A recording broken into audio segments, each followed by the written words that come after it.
Je voulais aussi poser une question concernant une phrase que j'ai entendue lorsque Kizuti Sensei était venu à Paris et qui me pose aussi une question. C'est lorsqu'il indiquait que l'aïkido était Shiken Shobu. Peux-tu nous donner ton point de vue sur cette affirmation? Alors, Shinken Shobu, ça veut dire. Shinken, c'est le sabre, c'est le duel. Et Shobu, les Japonais, ça n'existe pas en français. Sho, c'est la victoire. Et Bu, c'est la défaite. Donc, Shinken Shobu, c'est-à-dire, on pourrait dire en français, c'est la situation où la vie est en jeu. Où je gagne ou je meurs. Shobu, ça veut dire ça. Et voilà, alors Shinken Shobu, pourquoi? Parce que c'est très important, parce que l'aïkido, quand même, à l'origine, ça vient des arts martiaux. Sensei a expliqué qu'il a eu des expériences dans le cadre des arts martiaux. Il a dit des expériences que j'ai eues, d'autres personnes ont eu les mêmes dans d'autres cadres. Mais moi, je les ai eues dans ce cadre-là. Et dans ce cadre-là, ça vient quand même des arts martiaux. Donc dans la pratique des arts martiaux, on pratique comme, alors évidemment c'est artificiel maintenant, on pratique normalement comme si notre vie était en jeu. Donc on ne doit faire aucune erreur. On doit avoir un investissement total dans l'acte qu'on fait parce que normalement notre vie est en jeu. Et donc de parler de cette façon, ça veut dire que quand vous faites quelque chose, enfin quand vous faites la pratique de l'aïkido, quand vous faites une action, vous faites une technique, vous devez avoir un investissement total comme si votre vie était en jeu. D'accord. Et donc l'expression Shinken Shobu. Ok. Shinken Shobu, ça veut dire le duel véritable, où la vie et la mort sont présentes. Sho, c'est la victoire, Fu, c'est la défaite. Et Shinken, c'est le sabre. Voilà, c'est le duel. Alors on va commencer par des choses de logique, c'est-à-dire ici par exemple, là, j'ai toujours trouvé une place où je suis bien placé par rapport à lui, et lui ne peut rien me faire. Cette façon de faire, on va vérifier. Donc toujours on va respecter, ça c'est la première loi. Voilà. Ce qui rejoint, pour terminer là-dessus, sur cette phrase, la notion de makoto, c'est-à-dire la sincérité qui dans le monde japonais est quelque chose de très fort. Ikisu Sensei m'avait offert une calligraphie où il avait marqué dessus « La sincérité, c'est le chemin qui mène au divin ». Voilà, parce que c'est là, et Sensei avait dit, c'est la notion japonaise. Chez nous, au Japon, c'est makoto, sincérité. Chez vous, les Européens, c'est le verbe. Voilà, c'était intéressant. Alors, je pense que les deux, Shinken Shobu, c'est l'investissement total parce que ma vie est en jeu. C'est-à-dire que je suis dans une sincérité totale dans l'acte que je fais. Même si on est sur un tatami, même dans un cadre qui pourrait être artificiel par rapport à la vie en jeu. Et donc, dans cet investissement total dans la pratique de l'aïkido, il y a aussi, on voit en lisant différentes revues, différentes choses comme ça, que certains professeurs ou enseignants disent que l'aïkido n'est pas un budo, d'autres disent que c'est un budo. Pour toi, est-ce que l'aïkido est vraiment un budo à part entière? Alors c'est une question où la réponse est un peu délicate, mais la réponse, elle est donnée par Sensei, c'est-à-dire, il nous dit l'aïkido c'est fait pour que le monde entier devienne une grande famille. Et malheureusement, on peut dire qu'il y a encore beaucoup de travail à faire. Mais en même temps, l'aïkido, il l'a découvert, comme je viens d'expliquer, dans le cadre du budo. Donc on va garder cette logique du budo dans la pratique. Ça va être ce que j'appelle moi les rails de sécurité, c'est-à-dire que je ne peux pas faire ce que je veux, parce que je suis dans un cadre comme d'un art martial, et donc je dois respecter la logique des arts martiaux par rapport à ma façon de me bouger, de me placer, de me déplacer, etc. Mais en même temps, par rapport aux autres arts martiaux, au lieu de détruire, c'est dans l'aïkido on dit appeler, guider et aspirer. Et c'est là où on peut y avoir un peu une espèce de contradiction en apparence. C'est-à-dire, oui, c'est appeler, guider, aspirer. Et en même temps, alors, pourquoi l'art martial? Bon, alors, il y a plusieurs raisons, mais bon, la première, c'est parce que ça vient. Sensei a fait, comme j'ai déjà expliqué, c'est dans le cadre de sa pratique qu'il a eu ses expériences. Et puis aussi, plus proche, plus concret pour nous, enfin, plus concret, disons, qu'on peut déjà toucher, percevoir. Ikisu Sensei avait expliqué que il me disait, où on est ouvert, c'est-à-dire que quand je fais une technique, si la personne peut me frapper, m'attraper les cheveux, etc., le ki ne circule plus. Le ki s'arrête. Alors lui, il disait le ki. Moi, je dis quelque chose s'arrête. Alors c'est vrai que quand on pratique et que si le corps est mal placé, s'il y a une ouverture, c'est-à-dire si le partenaire peut vous toucher, il y a comme quelque chose qui s'arrête. Ça, je l'ai expérimenté plusieurs fois. Et donc, ce qui va faire qu'on va bien apprendre à se placer, à se déplacer, c'est cette logique qui vient des arts martiaux. Et celle-là, on ne peut pas la perdre. Si on la perd, on n'a plus rien. On peut s'amuser. Si on a un bon hooké, si on a quelqu'un qui est doué en gymnastique, on va lui faire faire de belles chutes et tout ça. C'est très joli, mais ça peut apporter beaucoup de plaisir, surtout quand on est jeune. On aime faire pas mal de bêtises et après on le regrette quand on est âgé. Mais enfin, peu importe. Mais ça, c'est pas ce qui est important, c'est ça. C'est de garder d'un côté cette logique qui vient du budo et on ne peut pas l'enlever. Et de l'autre côté, l'aïkido, c'est fait pour appeler, guider. Et donc, c'est complètement différent d'un art martial qui est fait pour détruire. Et ça peut paraître contradictoire, mais c'est la pratique qui montre que ce n'est pas contradictoire, au contraire, que les deux sont liés.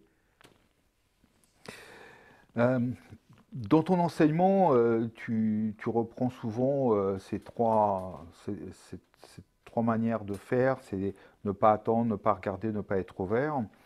Et, tu en expliques l'importance.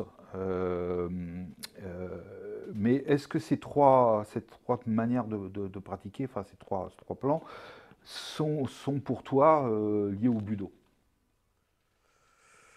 Alors, si on parle au budo en général, c'est un peu difficile. La réponse est un peu, je pense, complexe et peut-être pas de mon niveau. Je n'ai pas un niveau assez élevé dans des budos différents pour pouvoir parler. Et comme ceci, moi je peux frapper, je suis bien équilibré. Ça c'est la première base, qu'on appelle ne pas être ouvert. L'autre base, le principe, c'est donc, c'est de commencer le premier. Alors commencer le premier, c'est un peu abstrait. Dans l'aïkido, on va créer un cadre qui va permettre que c'est moi qui commence le premier et Jean-François va m'aider à commencer le premier. Simplement, il met beaucoup d'énergie pour m'attaquer cheval, comme ça je peux commencer le premier. Et toujours, je vais respecter le principe de ne pas être ouvert. Je peux bien me placer.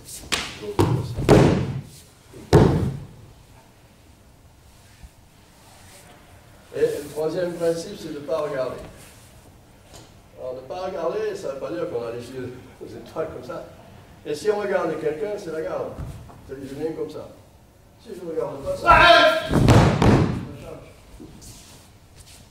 Il se passe autre chose.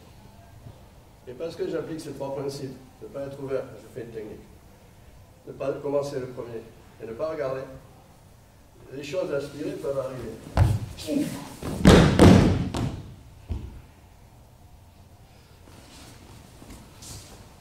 Et donc pour apprendre, on commence à faire aux débutants, même aux anciens, le plus facile ce sont les saisies.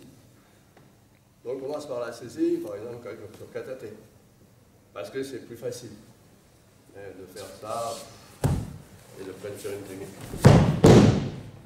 Mais est-ce que le fait de ne pas attendre... Oui, d'appliquer ces trois principes. Oui. Voilà. Alors, le principe de ne pas être ouvert, évidemment, lui, il est propre à tous les budos. Ça, c'est clair. Alors, le principe de ne pas attendre, c'est-à-dire un peu commencer le premier, ça existe aussi dans notre budo. À haut niveau de kendo, le maître de kendo, il n'attend pas. En fait. Sauf qu'on donne l'impression d'attendre, mais il n'attend pas. C'est lui qui commence quelque part, ou c'est lui qui fait faire l'attaque, etc. Donc ça existe un peu, mais comme je dis, je n'ai pas de niveau assez élevé dans notre arts martiaux pour pouvoir parler de ces autres arts martiaux. Je peux parler de l'aïkido, alors, et ne pas attendre, ne pas regarder. Alors après, ne pas regarder, ça, c'est propre à l'aïkido. Parce qu'une fois, j'avais un élève boxeur, et il m'avait expliqué que dans la boxe, quand les regards se rencontrent, les coups partent, automatiquement. Bon, je n'ai pas fait la boxe, mais j'ai expérimenté, et quand même, je l'ai fait avec des jeunes femmes parce que ça m'a fait moins mal quand elles m'ont frappé. C'est-à-dire, j'arrivais à guider quelqu'un à l'aspirer, et puis dans ce mouvement, je la regardais, et la réaction a toujours été la même. J'ai pris une gifle dans le visage. Donc j'ai compris qu'il ne fallait pas regarder. Voilà. J'ai fait l'expérience, pas beaucoup de fois, mais 2 fois, et c'était très clair. Et c'est vrai que si on regarde, on s'arrête. Il y a ça aussi. Alors après, ne pas regarder, il ne faut pas non plus avoir les yeux dans les étoiles, et c'est pas ça. On garde toujours sa coordination motrice, on garde son assise, on garde, etc. Mais si on regarde, on attend, quelque part. Et pour guider, il faut appeler à l'attaque. Et donc si on regarde, on ne peut pas l'appeler. On est dans la défense. Donc c'est l'expérience qui va montrer ça. Et c'est vrai que les sensei de haut niveau, ceux qui ont connu au sensei, si on les regarde faire, ils ne regardent pas. Hein. Ils n'attendent pas, et ils ne sont pas ouverts. Voilà. Et la force de Gisui Sensei, c'était de l'avoir explicité, de l'avoir expliqué, de l'avoir clarifié, en disant ces 3 points. Et aussi d'avoir donné des moyens, des méthodes d'entraînement qui ont permis, à notre niveau, de commencer le premier. Alors au début, ça faisait un peu étrange, puisqu'on se mettait face à face. Il fallait que celui qui fasse, par exemple, Ikkyo ou Iriminage, c'était lui qui faisait l'action au visage. Mais ça a permis d'apprendre que si je commence le premier, je peux guider. Si je ne commence pas le premier, je ne peux pas guider. Je ne peux que me défendre. Donc ça a été une base... ça a été très important cet enseignement parce que d'un côté, ça a été clair et de l'autre côté, il a donné des méthodes de travail qui permettaient aux gens à leur niveau de commencer à expérimenter. Et une fois que le corps a expérimenté, le corps a compris.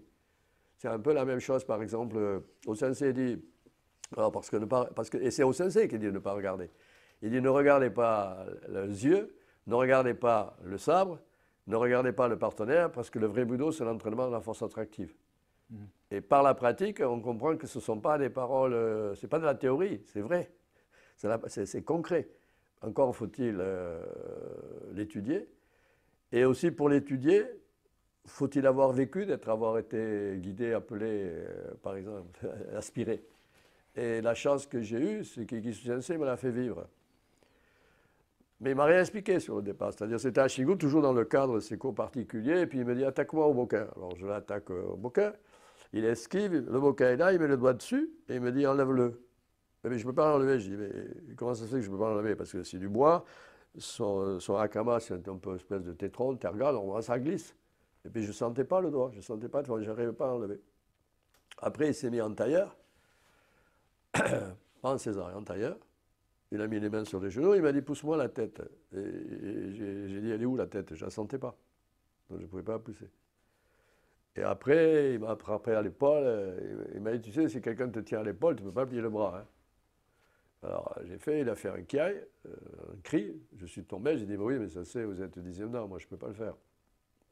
Et c'est tout. Et c'est 5 ans plus tard que j'ai compris qu'il m'avait aspiré, qu'est-ce que c'était. Parce que le vrai budo, c'est l'entraînement de la force attractive.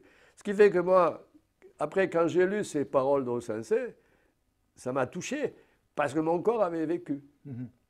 Ouais, c'est ça, oui, parce que et c'est ça le problème de l'aïkido, c'est-à-dire si on n'a pas d'expérience, on pense que les paroles de Sensei, c'est de la philosophie, c'est la théorie, mais c'est pas vrai.